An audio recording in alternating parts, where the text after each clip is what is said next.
Well, folks, we have a Super Bowl of an episode for you today. There's been so much that's happened this week in Canadian politics. We're going to talk about a rumored plot twist on the election timing. It could actually come sooner than later. We're going to talk about some polls, some new polls that are getting a lot of tongues wagging. The Liberals have done a big campaign pivot this week. There's also been a few stories talking about the Liberals potentially looking at banning the Twitter platform, or what's called X now. And we're also going to break down some of the latest developments on the Liberal leadership race. I'm joined, as always, by veteran Conservative strategist and campaigner Sean Schnell for this Super Bowl of an episode. Yes, happy Super Bowl weekend. Happy Super Bowl, yeah. I'm going to ask you, who do you have in the game for Sunday? Oh, you know what? That's like a gaslighting question for me. Okay. No, just hear me out, because I don't think that this Super Bowl is about which team's going to win. I think it's, are you Taylor Swift or are you anti-Taylor Swift? And for that reason, my politician answer on that is going to be go sports teams. Go sports. Go sports. Fair enough. Well, was that on okay. message? That's a good answer. It's like everybody's got a different thing. Some are cheering for, some are cheering against, some are there for the food, for the parties and everything. So no, that's all right. That's safe.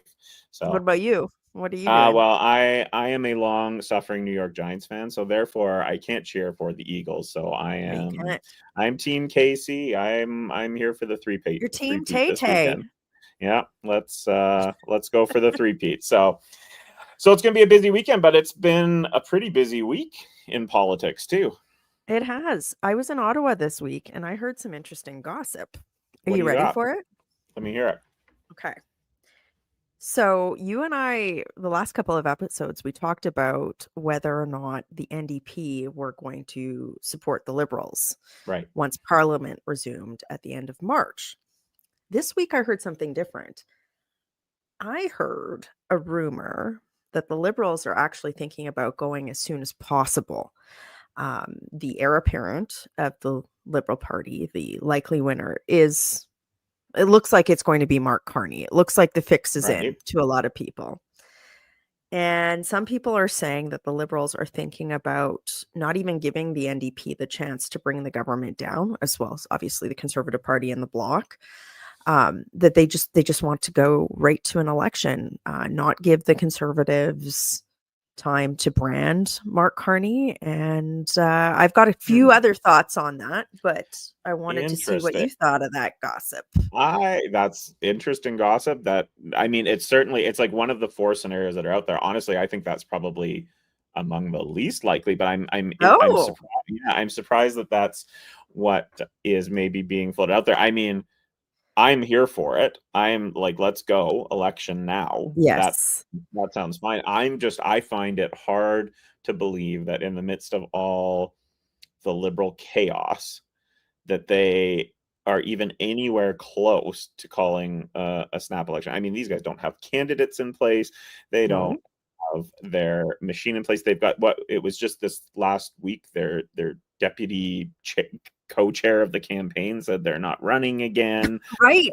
So, I mean, they seem to be in such disarray. I find it hard to believe that would be the case, but it's interesting that rumor is being floated out there for sure. Yeah, and actually that is a good point. That is news from this week that she's a Montreal area MP. She's not a super high visibility Liberal MP, but she's their campaign co-chair, and she announced that she wasn't reoffering and that she was going to seek the mayoral. Yeah, I think it was a mayor's race that she's running. Mayor's race in Montreal. But yeah, certainly not a vote of confidence in the party when you have your national campaign chair say, "Hey, I'm out." But okay, we're on. I'll take the opposite side of the argument on. Sure. Okay. Let's be ready for a immediate election. So Mark Carney has all sorts of board appointments. He claims that I don't even know if he's claiming that he's relinquished them. We don't know. We haven't had a chance to question him, but he's got all sorts of things that he would have to disclose and divest himself of or put in ethics screens if he's sworn in as Prime Minister of Canada. So I've heard some people say that if he is installed as leader, that they might want to go right away just so that he doesn't have to go through that process. I mean, that's kind of part of the rumor. I don't know that for sure, but that's one thing. The second thing is it's actually a more likely scenario, which is I've heard his French is just absolument terrible, just totally very, very bad. Yeah. Certainly not of the standard that would inspire confidence in Quebec area MPs that have been worried about their seats, especially with other surging parties. So what's the thought process there on the French? Unpack that for me. How does going early fix the French problem? Because he's been avoiding French media like the plague. Okay. I don't think he's done a single French interview. And the longer that he stays on, the harder that is going to be. So I've heard some people say, well, if he just goes right into it, the gig won't be up, that his French isn't colloquial enough to be able to save the furniture in Quebec. So I don't know. What I'd say on that is, if that's truly their reason, I think that's a great idea. I think they should call the snap election as soon as he is chosen. Yes, call the election. Call the election immediately and assume that calling the election will solve your French problems in Quebec, because we all know that there is no brighter spotlight than that of an election campaign. And so if he thinks he can fly under the radar and not speak to French media and not speak to voters, go with that. Go with that strategy. I legit think that's what their strategy is, Sean. Honestly, that he can just skate through and hide, and that nobody will notice that he hasn't put any sort of opinion out. He hasn't talked about his ethics stuff. I honestly think that's the tactic that they're going with. But like, looping back to what you were talking about before, I think I would tend to side with you, because that's like the logical thing, which is they do not have their poop in a scoop, if you will. There's been so many examples this week that have just shown that the Liberal Party does not have a plan. They do not have. It's a mess. They're a mess. Yes, it is. It is not good. So I don't know. I mean, I think I could see it going either way. This is a party that has been listless, rudderless for a long time, has lost a lot of trust in the Canadian public, and maybe they try to make a go of it as soon as possible. It's stranger things have happened. Stranger things have happened. Yeah, well, and the fact that maybe people are talking about in Ottawa, you can't discount those types of rumors. Sometimes that's where they float these ideas out there to kind of see what the reaction and response is going to be, as you well know. Now, so I guess we'll see.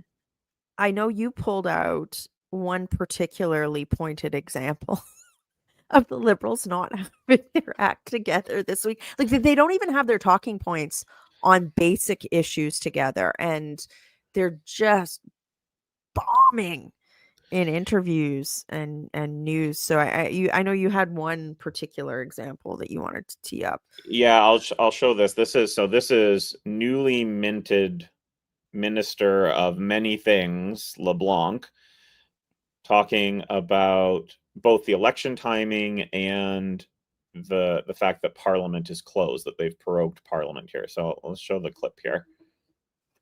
So they can't have it both ways. You can't say, hurry up, bring Parliament back because we want to have an election, which would mean that Parliament would not be. The timing is essentially set off by the Prime Minister deciding at the point he did to vacate his position. I mean, it's not the opposition's fault that he waited until he did. Does that not instill confidence in that this is a government that has their messaging down and their narrative down? Like, what is that? No, and I mean, this isn't just about politics. We're in the middle of several generational national crises, and the best that we've got on basic questions that they should be prepped for are so I yeah, Yeah, no, okay. it's You make a that's lot more exactly, sense. and I mean, that's it. It would be hilarious if it wasn't so serious, the situations that we find ourselves in. And here they are choking on their own words because they can't quite figure out how to spin their way out of this anymore. So yeah, I mean, there was series after series of ridiculous interviews being given and offered up by Liberal ministers as they spin their tires trying to figure out exactly how to get traction on any issue. And I know we're going to talk a lot about some of the specifics of the week, but that one from LeBlanc just stuck out to me in particular, that they can't even get their messaging down on why they won't recall Parliament, why they won't bring parliamentarians back in to talk about some of these serious issues. It's just Okay, let's talk about what I think will be the topic of most of the Sunday political shows this week, and that is there have been some weird polls this week. the polls. The polls. So you and I have been doing this a hot minute. Sean, you've run a lot of campaigns in your time on this earth. So have I. I've been in a lot of campaigns. I've had my name on the ballot. And, you know, you cannot live your life by polls one way or the other. You Right. can use them as a barometer of certain types of public sentiment. You have to look at methodology, and you also have to understand that in politics, your job is to put together platforms, narratives, etc., that resonate with people to move the polls, right? One way or the other. Yeah. So the polls this week were volatile. There was a few outliers over the last couple of weeks. I won't get into, you know, my personal thoughts on those outliers.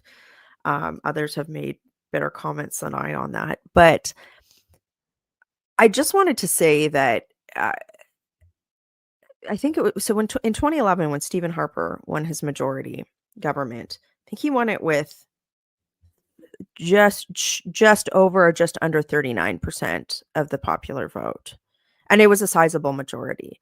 Mm-hmm. So some polls have had us up, the Conservatives, over 45% in recent weeks and months. And I, you know, when I saw those, I'm like, oh.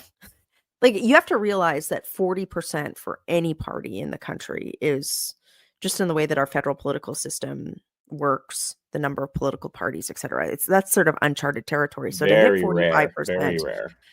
It's sort of a historic blip, and I think that those polls were taken in the depths of the Trudeau leadership crisis, right after Chrystia Freeland launched her nuclear bomb into the Liberal caucus when she resigned as finance minister after Justin Trudeau fired her.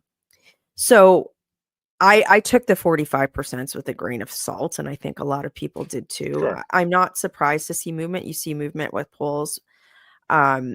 I think it's really remarkable that we've had this sort of sustained high 30s, 40% for a very long period of time. And there's a lot of things going on right now that put volatility into the polling market. Things like you've got the Ontario election going on right now at the provincial level. Yep. Obviously, the American tariff issue has been front and center in a lot of political news shows, etc. People would have seen that. And then there's the leadership race going on. So it's not unexpected to say that. What do you think? What do you make of it? So I think a couple of things when you're looking at polls. I think you contextualize it really well there about the fact that polls go up and polls go down. And so a couple of things is for those that are looking at these particular stories or reporting throughout the next few days or over the weekend about the polling, I would tell most people just to ignore it, to not really give it all that much attention, certainly not be panicked by it, and certainly not be worried by it. Certainly don't be excited about it. I don't get excited or concerned about any type of polling. And so that's usually my message to people when they're looking at the polling. It's one of those things that I would push back though. Okay. The numbers are really good. Like, well, sure, and that's fine, but I don't ever get all excited. Yeah, I don't get all that excited about the polls when they're good, and I don't get all that panicked about them when they're bad. No, you don't. It's one of the things that irritates me about you when you've managed my campaigns. Well, the reality on it is that regardless of what the polls say or don't say, there's work to do. You have to put in the work. The polls are just that. They are maybe at best a snapshot in time about what some people are thinking about something, but they're not definitive. Canadians still have to get out and vote. They have to have their voice in a process, and those that are political activists in a party have to get out and do the work of connecting with voters and convincing them, getting a message in front of them and convincing them that their plans are right. So all that is to say, I mean, the media has a lot of time that they have to fill both online and on the airwaves. And polls are just one of those things that fills endless amounts of time for people to talk. I mean, we're even talking about it, right? Because it's just one of these shiny object things that people like to talk about. And with Parliament prorogued, you don't have question period. You don't have the committee stuff of the day. So a lot of this is just pure punditry. But I guess for people who are listening who have never been on a campaign or volunteered in a campaign, it really is important to underscore the one thing you said, which you have. So for those who don't know, like you've managed all of my personal campaigns. Yeah. And a campaign is like this disciplined marathon, but with grenades being thrown at you and ditches with pointy spears on either side. And the amount of discipline during a campaign that it takes to put forward a cohesive message, to listen to people, make sure that your message is aligning with what the electorate is saying in terms of vision, and then staying disciplined and not getting pushed off course. It really takes a lot of discipline. And if you're just constantly looking at day-to-day opinion polling that could be influenced by so many different things, it's very easy to get knocked off course. And one of the things that I've noticed the last couple of years, is that our party has become extraordinarily disciplined at matching its message with what we're hearing from Canadians. And I know you hear it on these political talk shows and stuff. You hear,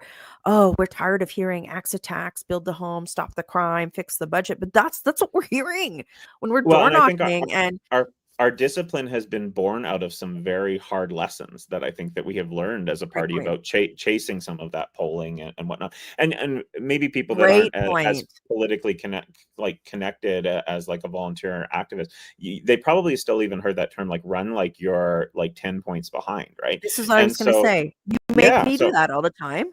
Yeah. I mean, we're in a Calgary riding, and people say like, oh, this is the thing I hate the most. This is what I hate when people say, you hate it too. Oh, well, you're in a quote safe seat. We have never taken a vote for granted in this riding. And, you have made me walk, 12, 15 kilometers a day to, just get that extra poll done, to knock that extra set of doors, to talk to people. And that does matter in a campaign, but just all of this to say, you're right. Like, everybody needs to just keep working. But the numbers are really good. Like, if we had these numbers in any of the last three elections, going into the last three elections, we would be like,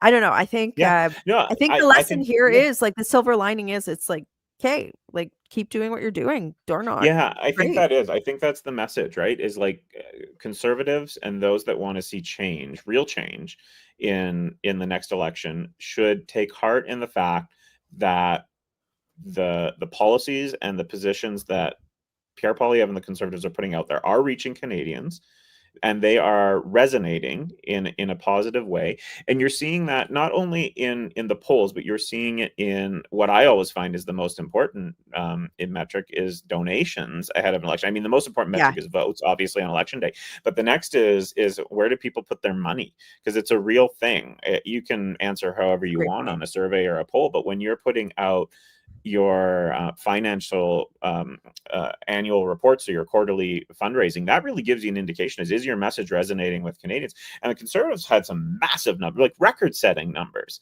on fundraising, and so again, it's there's a lot of reasons to be excited, but come back to that point. If you are excited about this, go knock a door, go talk to a friend that typically votes Liberal, NDP, or otherwise, and you should be doing that if we're at. You should be doing that if we're at 90% too. Exactly. Get to work. The Liberals got to work this week, but not in a way that was good. Yeah. Well, yeah. Okay, so this is your rant. So I'm just like this week watching these Liberal ministers and these Liberal MPs and leadership candidates. Just it just infuriates me watching them run away from their. So you've got MPs that are saying we're not running again, we're going to resign before the next election. Then you've got them running away from their record on everything from their signature carbon tax to now energy infrastructure, as they're talking about the tariffs and about the need for bringing down interprovincial trade barriers. I'm going to pump the brakes there for a second, because like you're right in the middle of the rant. Yeah. But I want to frame it out. Okay. So this week, the headlines, well, not the headlines, but the political panels were dominated with Liberal spinners that were going out and saying that the Conservatives had to pivot their campaign messaging, right? Right, yep. So for the last 2 years, our message has been very simple, and it's aligned with what I still think is the top issues for Canadians, which is affordability. So this is where, axe the carbon tax comes in, grocery affordability, housing affordability, build homes, crime. This week we had all sorts of news about fentanyl.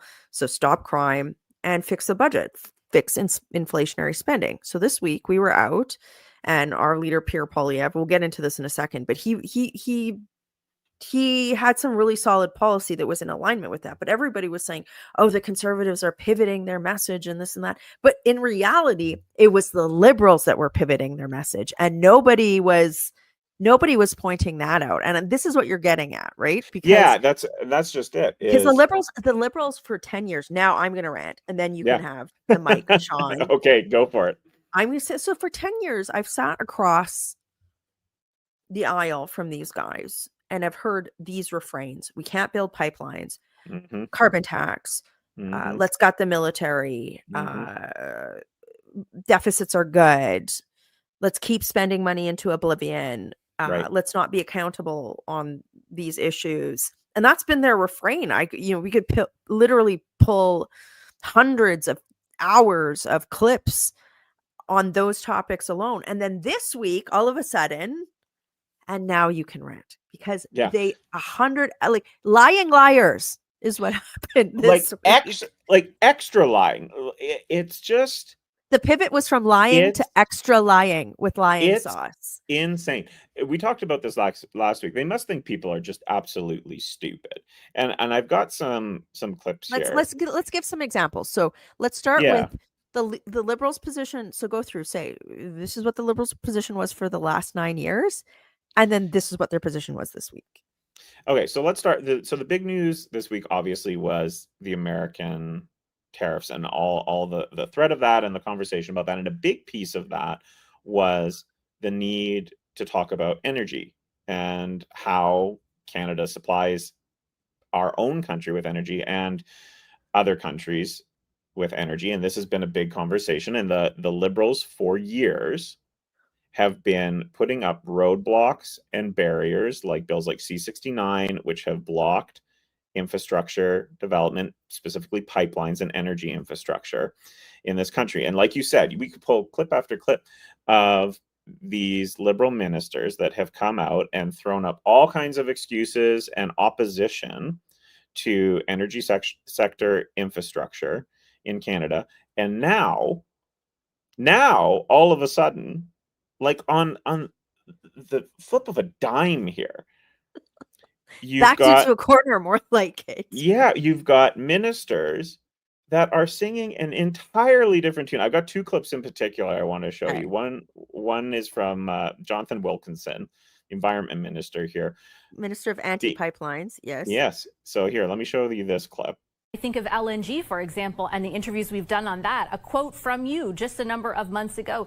The government is opposed to using government money to fund inefficient fossil fuel subsidies. We're the first country in the world to actually do that. We are not interested in investing in LNG facilities. Now it appears that you and your government have had a big change of heart. Why should Canadians trust that? Are you actually genuine about it? Well, exactly. Like he's not genuine about it. He's a lying liar. Exactly. There's no way. Like, I show that clip because he came out this week and said, "Oh, we maybe need to explore the Energy East pipeline." You had 10 years. You had 10 years. Like that's the thing. These guys had 10 years to build these pipelines, and here we are. We're in a moment in time where we needed this critical infrastructure for economic resiliency, particularly in the face of American tariffs. And now they're like, oh, well, if you give us another 4 to 5 years, maybe we'll. They're never going to build pipelines. These guys are the arch priests of anti-energy sector, net zero, ESG, everything. There's no way. There is no way that lying liar would build an Energy East pipeline. Just not going to happen. It gets better. Listen to this next clip. This is Mary Ng. But as Minister of International Trade, why weren't you thinking about that before? We've been absolutely focused on making sure that there are broad access markets to for Canadian businesses around the world, and we have succeeded. I mean, we succeeded in but for oil and gas in particular, you've got TMX and you've got LNG Canada, the initial site. But beyond that, there's been a lot of stuff that hasn't gone forward.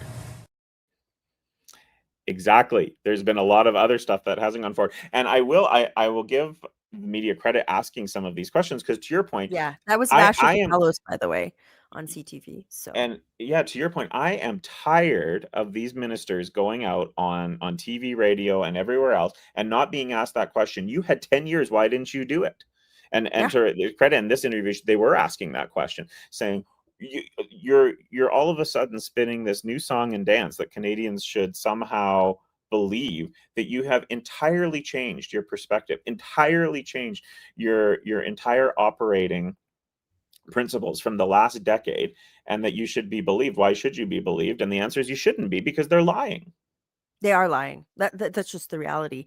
I mean, these guys are so desperate to hang on to power. They literally will say and do anything, and that's their track 100%. Record. So I just think that under the spotlight of a federal election campaign, that's going to become so apparent. I really just think that trust deficit with Canadians is going to be hard for them to overcome. But, certainly we have to keep reminding people of that. That's for sure. Yeah, that was going to be my point. And so sometimes people say, well, why are you pointing this stuff out? Why are you talking about this? Because people need to be reminded. People are not maybe remembering the last 10 years of what all these ministers and Liberals have said and done over the years. And I think there can be sometimes people that think, oh, well, it was just Justin Trudeau, but it wasn't. It wasn't just Justin Trudeau. It was every single one of these ministers, every single one of these Liberal MPs that stood up and voted over and over and over, and then went out and defended over and over and over these policies. And now they're coming out and saying, oh, well, just kidding. That's not what we believed. We don't think that anymore. We never believed that. That was never something we pushed. It's a good point, though, because for you and I who live this every day, day in and day out, we have this encyclopedic knowledge and memory of all of the times they've lied. We have to remind people of this. 100%. So, and the media can't let them get away with it either. So there was a good on Vashi there on CTV. Can't believe I'm saying that.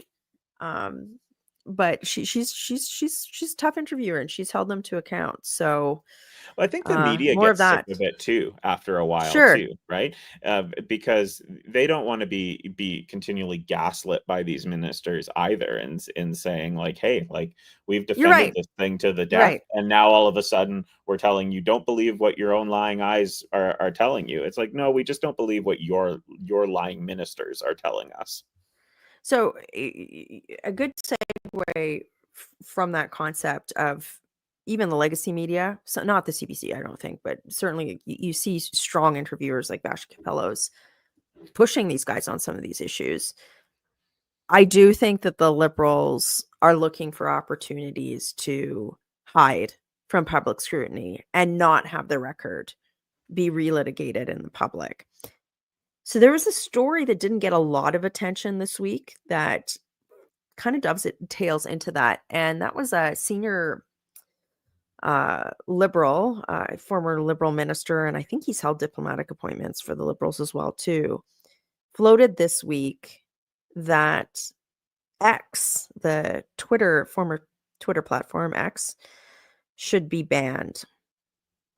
And I think it was floated in the context of the American tariff issue and whatnot. But I want to take it out of that debate for a second and just say I get deeply concerned about the Liberals wanting to ban anything that promotes speech because of their track record. So we're talking about reminding people.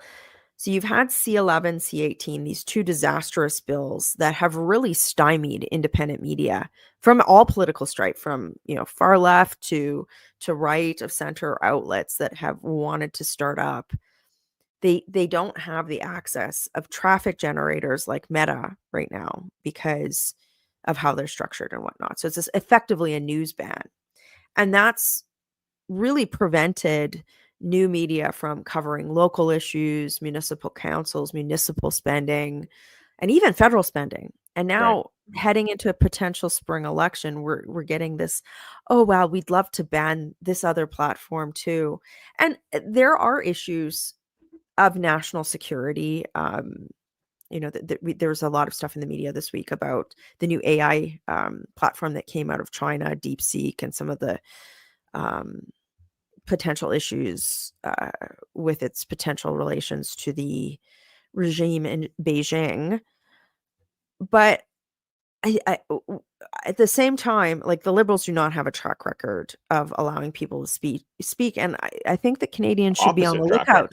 Well, we should be on the Canadians should be on the lookout for Liberals soft pedaling things that would prevent free and open discourse going into a federal election. Yeah, I think you're exactly right, and I think not only do they not have a track record of protecting this type of speech or these types of avenues, their record is actually the opposite. It has been one that has been consistent attempts to limit and censor what people are thinking and doing and saying, and it has been a consistent approach of theirs to try and do that to Canadians for a number of years. This isn't something that is new.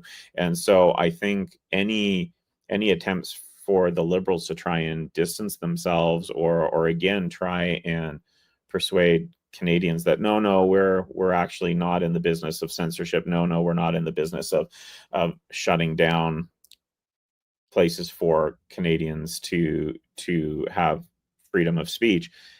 That is not consistent with their record, not consistent with who they are. They shouldn't be believed in that because their record very clearly points to activities to the opposite. Well, and they're selective in how they apply their own censorship rules. Right. So while there was that story this week about potentially banning the X platform, there was another story where the Liberals decided to use, I think it was government money, to advertise on Meta. And this is significant because when the Liberals put in place Bills C-18 and C-11, essentially it precipitated Meta banning news on its platform from Canada to be compliant with this law. And in response, the Liberals said, well, we're not going to spend any government advertising dollars on it. Mm-hmm. Then lo and behold, this week, under the shadows of a locked parliament, we find out that the Liberals actually have been spending government money. And I think it was to promote some of their spending initiatives, essentially. And this is potentially in the lead up to a federal election. So on one hand, you've got them censoring news, but and saying, okay, well, certain voices can't be heard on this. On the other hand, they're sneaking in advertising that gets their own message around some of the news bans that they've created. And that's just sus. It's anti-democratic. Canadians' tax dollars are being used for this sort of activity, and it's got to stop. It's gross. Yeah, it's a perfect example of say one thing, do another. It is, like I said, it's consistent with the Liberal approach on this, and I think Canadians know who the Liberals are at this point. This is a government that has been around now for a long time. It does not matter who is leading them into the next election. They haven't changed. They won't change.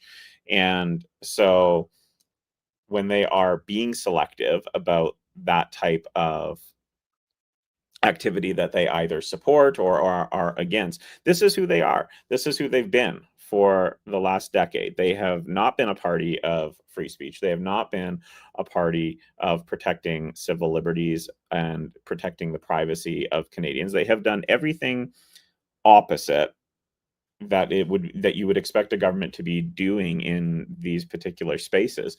And Canadians know that, and they should remind everybody again of who they are, because they will not change. They have shown us who they are, and they will not change. This is who the Liberals are. They are against free speech. They're against protecting civil liberties and privacy of Canadians, and that will not change.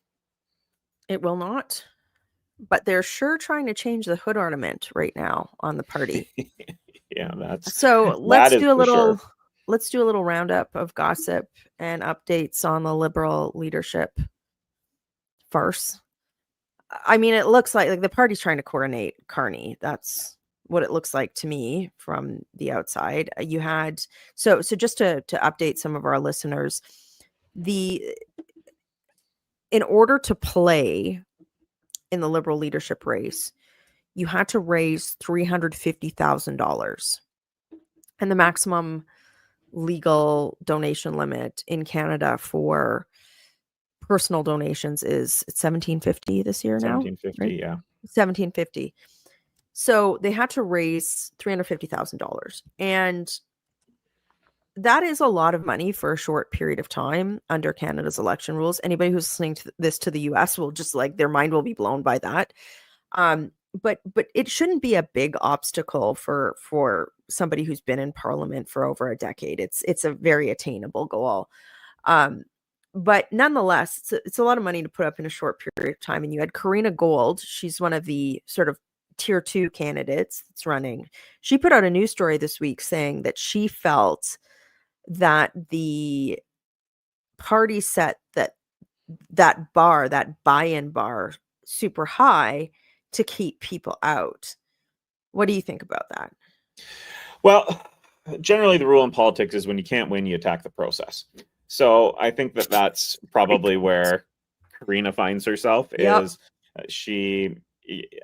she's reading the writing on the wall. And I mean, listen, at the end of the day, the Liberal members will make the decision. And so it's not over until it's over. But this is, as we've talked about, a process that is plagued with all sorts of issues and questions about how members are signed up and eligibility. And we've gone into that great detail, so don't want to relitigate that. But you've got, like you said, a couple of front runners in Freeland and Carney. And then you've got a couple of other candidates that not as much attention is being paid to, because the assumption is that it will be one of the other two. And as you said, it seems like all the Liberal insiders, all the Liberal money, all the Liberal media is kind of lining up behind Mark Carney, and it's not leaving a lot of oxygen in the room for everybody else. And so when you, as a candidate, are backed into a corner like that and you don't see a lot of avenues to succeed, you attack the process. So I think that's what we're seeing, but it is also highlighting exactly what you and I are talking about, is that it does seem to be a bit more of a coronation than a campaign, than an actual election for the liberal insider outsider carbon tax carny. So in the first segment of this episode, you made a point that when we were talking about polls, that one of the things to look at in terms of the viability of a political party or a political movement, particularly in the lead up to a campaign, is how much money they're raising. Yeah. And the Liberals have, the cupboard's been bare. And I mean, of course it has been. Like, they haven't had a message. And to be, like, they still don't have a message, to your point. But I think it's important to note that I think they set that bar twofold. Like, number one, if you're going to run to be the leader of the party, when the cupboard is that bare, you should be able to show that you can at least raise $350,000. Like, that's kind of, that's a pretty low bar, I think. Especially to be prime minister. Yeah, considering how much it costs to run a federal election campaign, even under Canada's very strict and very different from the US election financing laws, which, I'm fully supportive of. The second point is that they had to raise money somehow, right? The Liberals have no money, and an election, a leadership race costs a lot of money to run. And so they've got to, first of all, their cupboard's bare. They're going into a federal election campaign. They have to at least net out or zero out on the cost of the race itself, and hopefully have some left over going into an imminent campaign. So I think that's some of the logic behind it. But I also heard an interesting another rumor this week from a few people. So Chrystia Freeland and Karina Gould. Is Frank Bayless still in the race? I haven't even. He's gotten. If he is, he's gotten no. I'm not sure. Yeah. He's gotten no. This is a guy that was a former MP, and he got in. He had some. His company was associated with some contract or something with the government. A lot of questions. Yeah. Yeah, I can't remember. Anyway, so there's and then there's Ruby Dalla. So they've all been asking for a leaders debate, more than one leaders debate, several leaders debates. I think they're doing that to expose Carney's weakness in French, frankly, and also to at least have some contrasting vision. But the party has been curiously silent. The Liberal Party has been crickets on when they're going to schedule a debate. And I think what they're doing is, I think that they are waiting to see who makes the final $350,000 installment. I think it's on February the 17th. And I don't think that they're going to book debates. I think that they're hoping that everybody bows out and they actually can just install Mark Carney as the leader. I think that's what they would ideally like to happen. Yeah, I mean, that wouldn't surprise me if that was their hope. I don't know that they'll get that, but I can see them wanting that, because he has been so disastrous on the few interviews that he has given in the Canadian media market in particular. And so I think to your point, I think it makes sense that they have put these fundraising targets in place. I think it shows strength of a national campaign and a leader's potential ability to raise money in a general election. So that's one thing. But then, yes, I think it also buys them time to try and weed out some of the candidates that they don't want to have on a debate stage, that are asking or answering questions. I mean, if you evaluate that logic in the context of Mark Carney claiming that he's an outsider, he is the consummate insider. Like, this guy has, we've said this a million times, but it's worth repeating. This is the guy that's been behind Trudeau's economic policies, Freeland's economic policies, the pandemic response. He's been there every step of the way. And I just think it's a big gamble for the Liberal Party that has just been so out of touch with the general public for them to attempt a coronation after 10 years of dismal. I had a colleague say to me this week that the Liberals have a messiah complex. They feel like they need to have somebody just sort of come in and swoop in and save the day. But this is the guy that's been driving the bus off the cliff for the last 10 years. Yeah, well, they all have, and this is why they should not get away with not having any debates. I think that is important, that Canadians see more of these people, again, because they're not just choosing the Liberal leader, they're choosing the next prime minister. And you've got Liberal leadership candidates that are looking more erratic by the day. They are trying to outmaneuver each other on a wide range of issues that they're reacting to. You've got, so like this week, there was, you had lots of conversation about military spending, again, in relation to the conversation that was happening about Canada and the United States with respect to these threats around tariffs. And there's been reporting on this over the last couple of years. One of the irritants for the Americans has been Canada's NATO defense spending targets. And so you had Justin Trudeau, who had set a target of something like hitting 2% by 2032 or something, and again should be held with great skepticism because he has said a lot of things over the years on this topic. And then you've got Freeland and Carney tripping over themselves to promise each other on when they would hit targets and what they would do. Actually, I have a clip of Freeland being asked in 2022 about this NATO spending that I'll show here, and it's important because she, like, again, they're making comments on these as leadership candidates. But here's a clip on it. Your colleague, Defense Minister Anita Anand, was on our program. She said she was submitting to you 3 different proposals. One that would see spending hit the 2% of GDP target, one would see that it wouldn't hit it, and one that would exceed it. Why did you pick the one that would not hit it? So, first of all, Vashi, I will never comment on what proposals were actually submitted to me and the Prime Minister. Yeah, doesn't want to talk about it, right? No. And that's from 2022. And so it comes back to this point of, you've got Liberal leadership candidates that don't want to talk about issues. They're announcing all kinds of things. Some of it's getting picked up in the media, some of it isn't. But they need to be held accountable. They need to be put on a stage and ask some questions. And especially in the context of Quebec. I mean, every region of this country needs to have that sort of vetting. But, and I'm saying this as an Albertan MP, you know, Mark has not done any real French media yet. He really hasn't talked.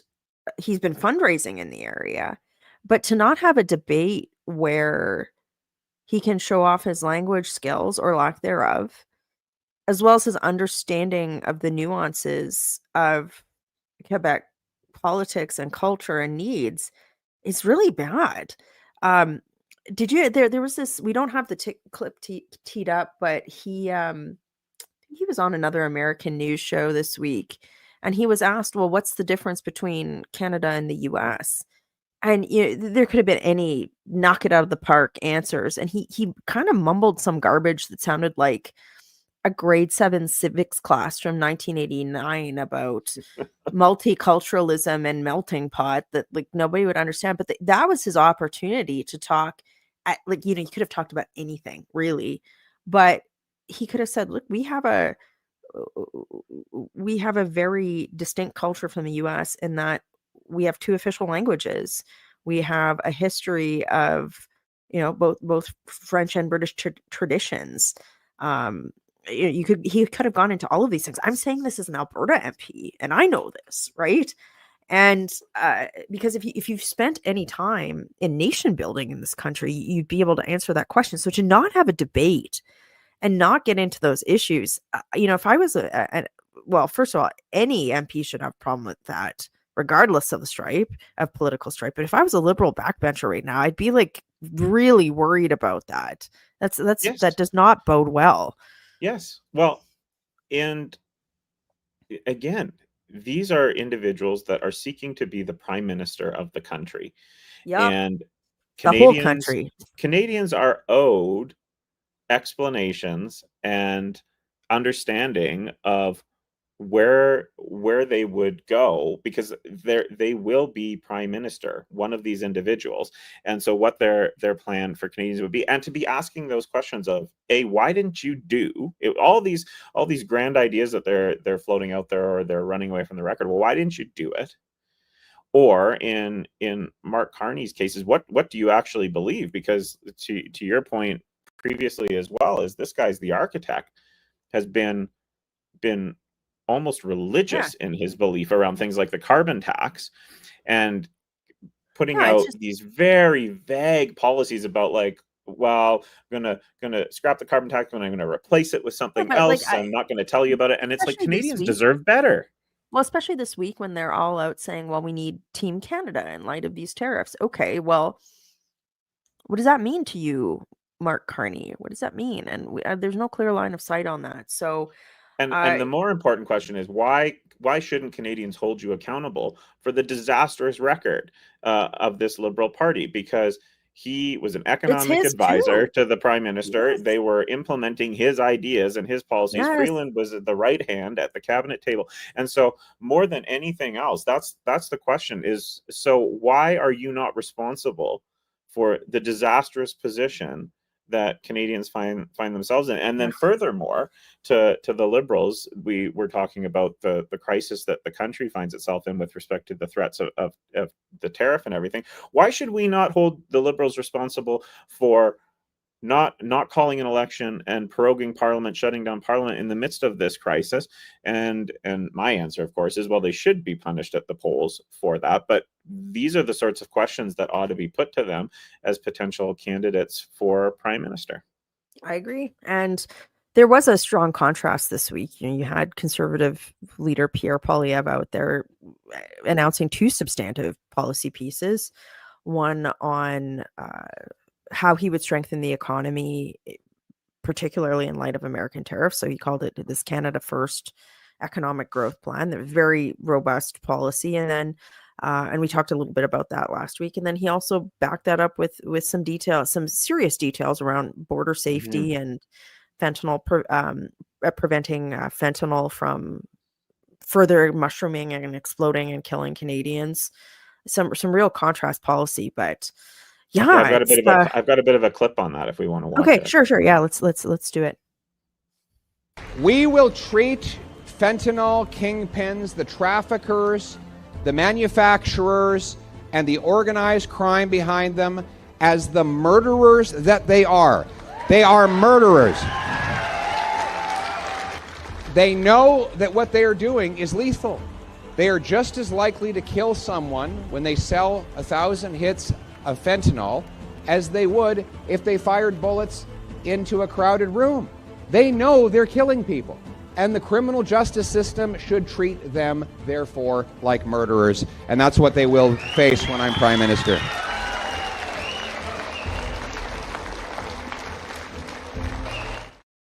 That's a very strong contrast to what the Liberals are saying, but I don't even know what they're saying now. So there's going to be a lot of developments in the next week too. I believe it's about 10 days from now. I think the 17th is the final deadline for the deposits to be in for the Liberal leadership. So we'll know if there's a full slate or if it's just a coronation. But yeah, a lot of things to come, and Parliament is still prorogued.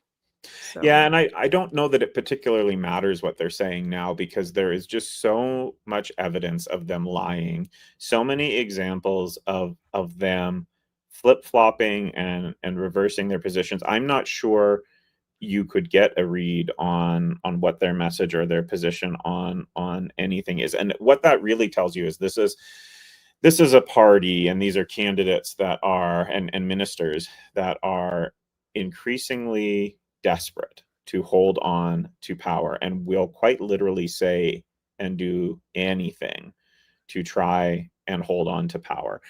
And so why it's just such a stark contrast is because Pierre and the Conservatives have been saying these things for years. It's consistent. This is the message that has been out there consistently. There is no deviation, no change. And I know that, like, we talked a little bit earlier about like pivoting of messaging and everything like that, but it's not really a pivot, because these are the same things that have been talked about the same way for as long as Pierre has been the leader.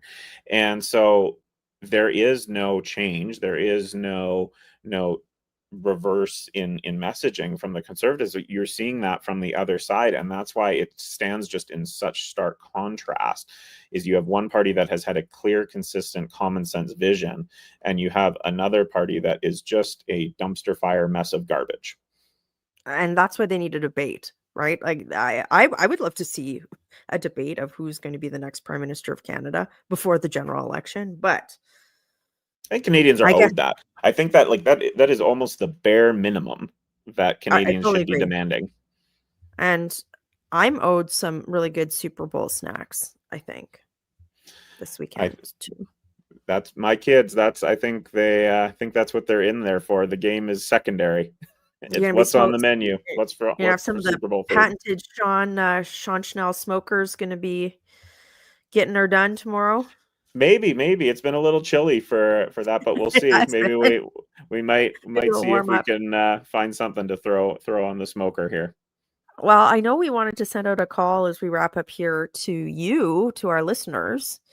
Throughout the week, we try to keep track of some of the things that you might not have heard of in the media, so that we can give you some sense of what we're hearing behind the scenes and where our head is at, particularly when Parliament is prorogued. But if you have a burning question or a burning topic that you think hasn't been given enough attention or political discourse that you'd like us to talk about in an upcoming episode, if you're watching this on the Substack platform, if you got it on an email, you can just reply to that email.